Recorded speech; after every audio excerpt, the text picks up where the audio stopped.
Hello, welcome back. I'm Ashley Krieger, a full-time traveler, artist, and teacher behind 𝗃𝗶𝗱𝗪𝗏.com. Today I would love to share with you more about paintbrushes and brushstrokes as we paint an awesome wave together. Let's get started. All you need are a few simple supplies to get started. I listed them over here on the left. You'll want your palette to put your paint on, some acrylic paints. I've got a green here. I'm using my Phthalo green. I've got a medium blue and then a dark blue, my black, and then I want my white on here. We learned in our last lesson that this palette keeps our paints wet.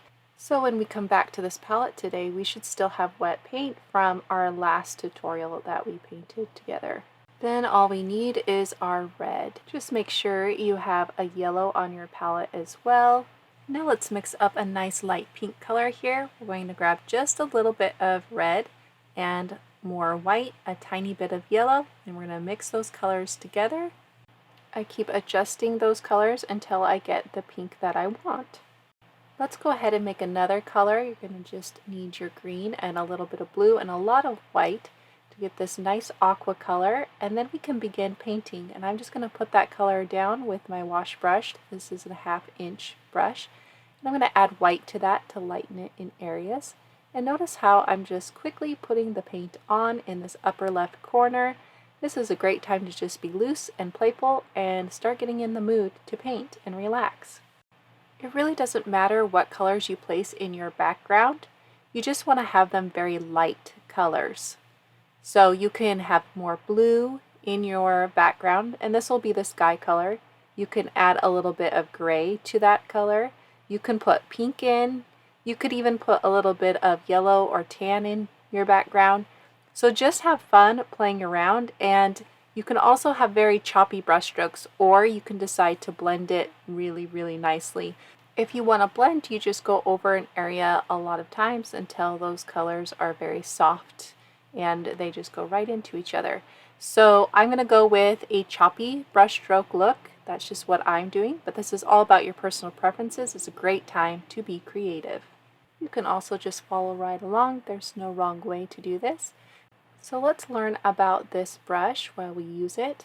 So this is called a wash brush, and anything that's usually over 1 inch that is flat on the end is called a wash brush. They come in a variety of big sizes, and what they're used for is to cover a lot of area. That's why they're called a wash brush, is because you can cover a large area and with any medium, but you can create a wash basically. So you could cover the area with just a little bit of paint, and that's called a wash. So that's why they're called that.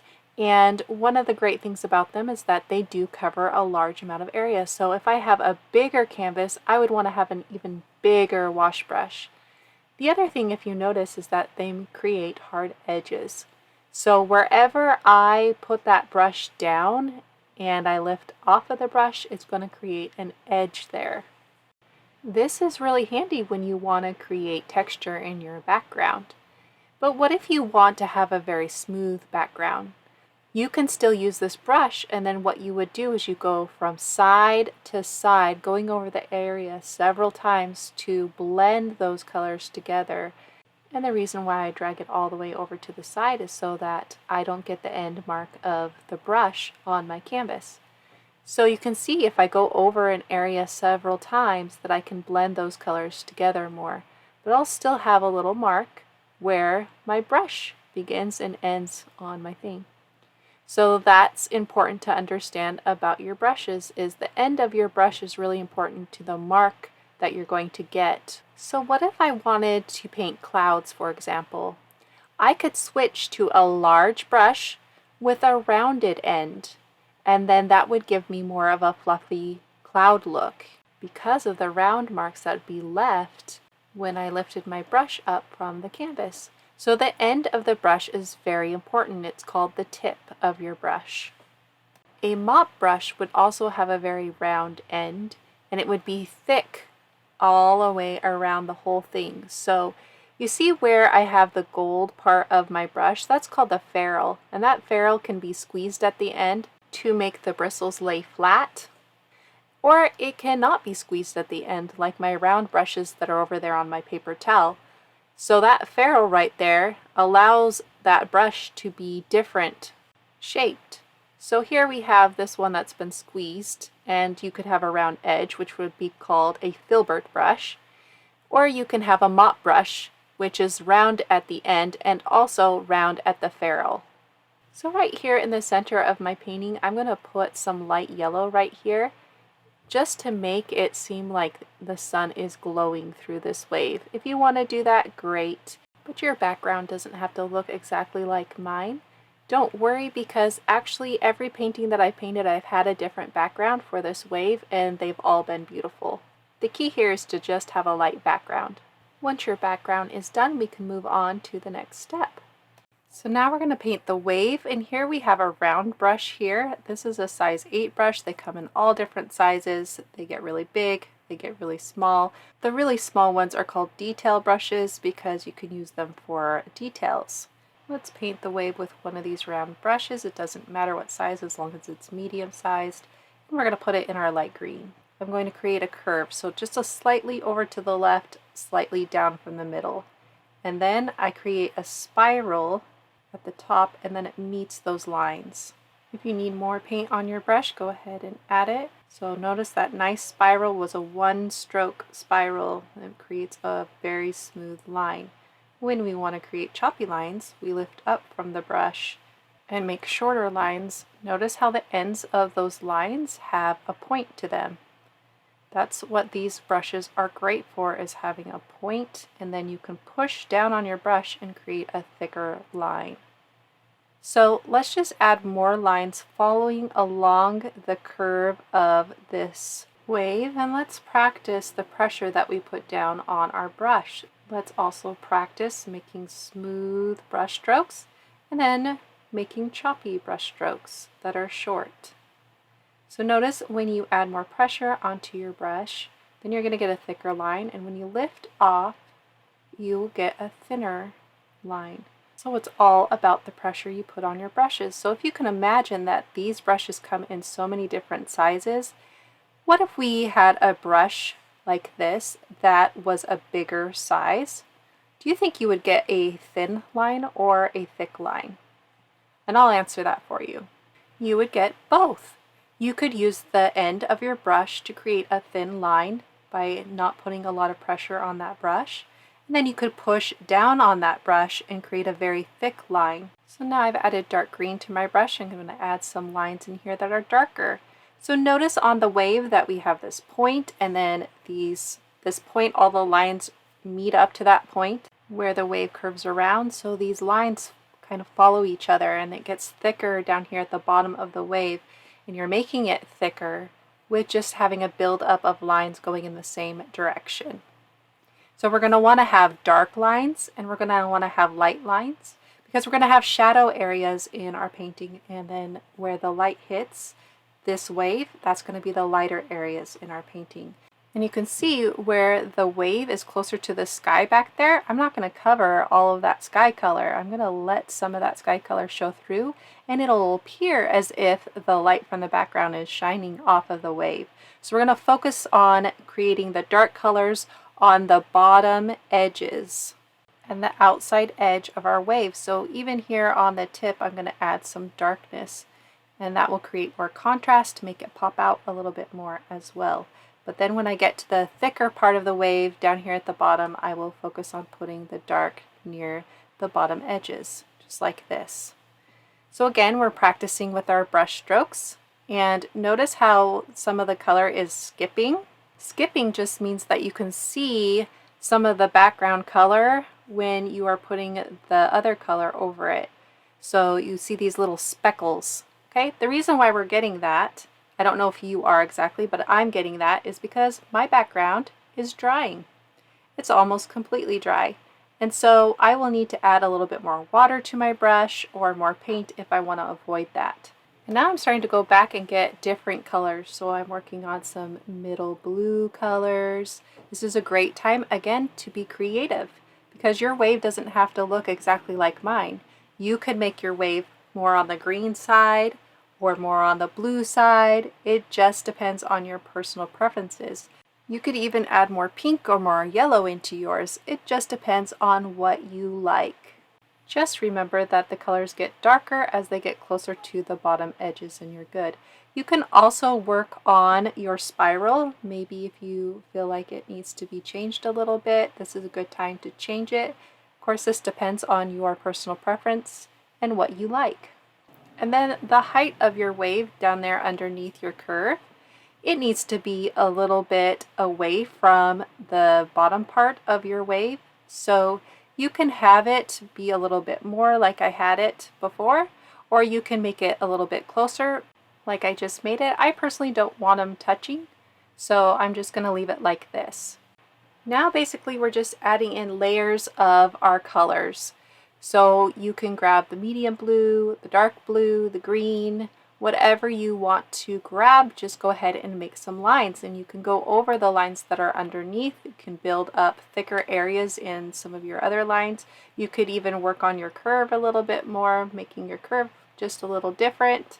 When I get to the corners, of course, I'm going to add more of the dark color. So this part is just about layers, layers, layers, adding more and more of these brush strokes, little bits at a time. So here I take it all the way to the left bottom with this color, and then I add some in the curve around the outside because I'm leaving that top part of the wave being light like it is right now. I want to keep that. So let's just keep adding lines. You can pick colors, you can follow right along with me, just watching what colors I grab. Okay, and let's talk a little bit more about the brushes. So like I was saying with the round brush, if you had a thicker one, the ferrule, which is the silver part of the brush, would be bigger, and then of course your handle would be bigger, and there would be more bristles in your brush. Those bristles would come to a very small point at the end, or the tip of the brush. Artists can also call this the toe of the brush. So just think, if you have that big part and you can make a bigger line, and then you can come to a point at the tip, would that be great for flowers? So that you can have a point and then push down on the brush and then get a thick area and then pull back up and make a petal. I just want you to think about it, because when you go to look at brushes, the tip or the toe, whether it has an edge, whether that edge is angled or flat, or it comes to a point at the tip, or it's like a mop brush and it's just fanned out, or a fan brush, like where it literally, the ferrule is clamped instead of like in the mop brush, it's not. And so you have this flat area and this fan shape. I want you to think, every single time you look at a brush, what do you think that would do for me? And that's the important thing about brushes, because I could tell you what they do for me, but everybody is different on what brushes they love, what looks they want to get. And so it's really important just to get to know your brushes just like you get to know people. They have things that they're good at, and they have things that they're not so good at. So if I'm trying to create a tiny point, I wouldn't grab a fan brush, because the fan brush's tip doesn't come to a point. It spreads out like a fan. I know a lot of artists find that useful for painting trees or grasses, because that fan at the end will create a fanned out brush stroke. I'm sharing with you a page from my acrylic painting guide for beginners where I give you an example of what the brush looks like, the name of the brush, and then some of the brush strokes that I use for those specific paintbrushes. And I encourage you to get just the brushes that give you the looks that you want, because there's so many out there. To start out with, just get the ones that you would use the most. So for example, if you're doing a lot of detailed stuff, get a variety of the detailed brushes. If you like to create paintings with a lot of clean lines and edges, then get the flat or the bright flat brushes and the angled edged brushes. If you're painting a lot of large paintings, then get big brushes, of course, especially if you want the paintings to be loose. And that comes back to like loose paintings as well on these types of paintings. If you want to loosen up your work, then you can get bigger paintbrushes and it'll keep you from getting very detailed. And I'm sharing with you in these tutorials that you can create a lot of paintings with just 4 brushes. But of course, when you have a lot more variety, you can get a lot more looks, which means that you can expand your options as an artist. So in the beginning, I always say, get a few brushes. Get the ones that are most important to follow my tutorials or somebody else's tutorials that you enjoy while you're learning, and then expand. Get more brushes and then play with them so that you can explore what they can do for you. Alright, we should have lots of layers here on our wave. We have the darker colors on the bottom outside, like I said, and we have the lighter colors as you get closer to the sky, and that gives our painting some depth. And we have this nice rounded, all of our paintbrushes follow the curve around to the point of the wave, where it starts to get skinnier.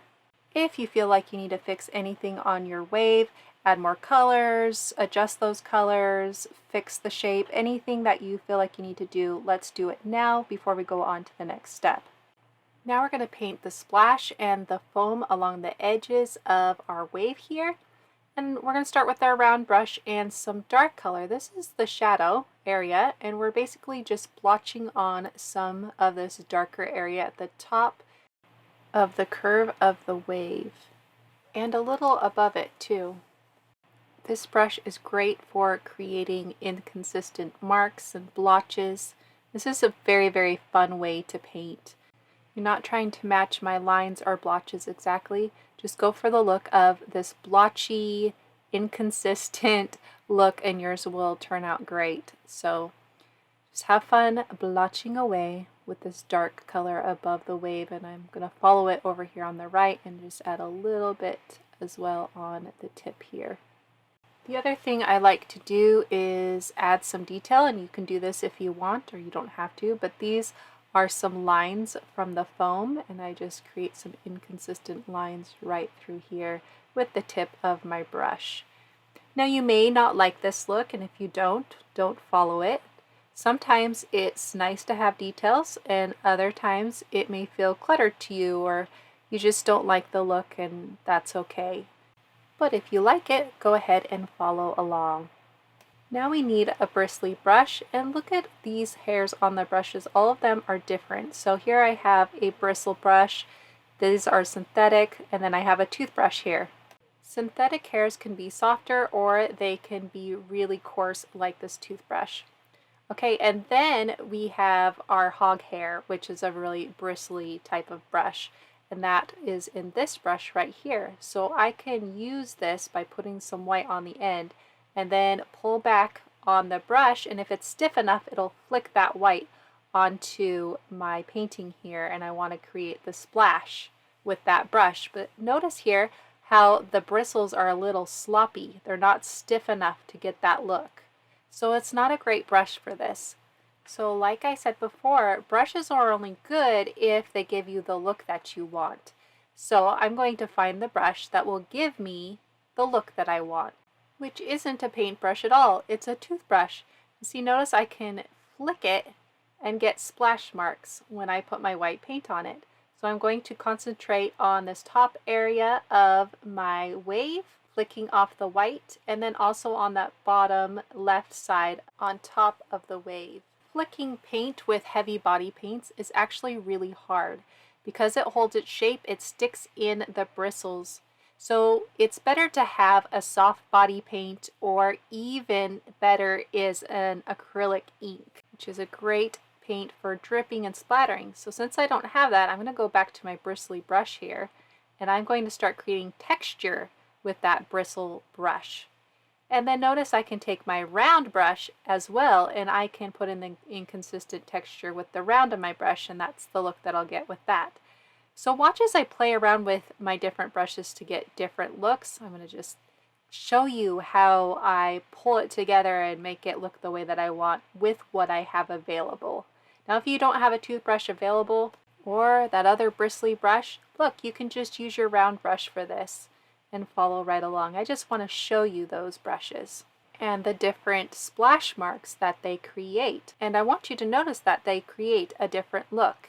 And that's why it's important to have brushes that create the look that you want. So I'm focusing on this left side. I'm going to add in a little bit of shadow area. So I've got some blue on my brush and I'm mixing that in with the white.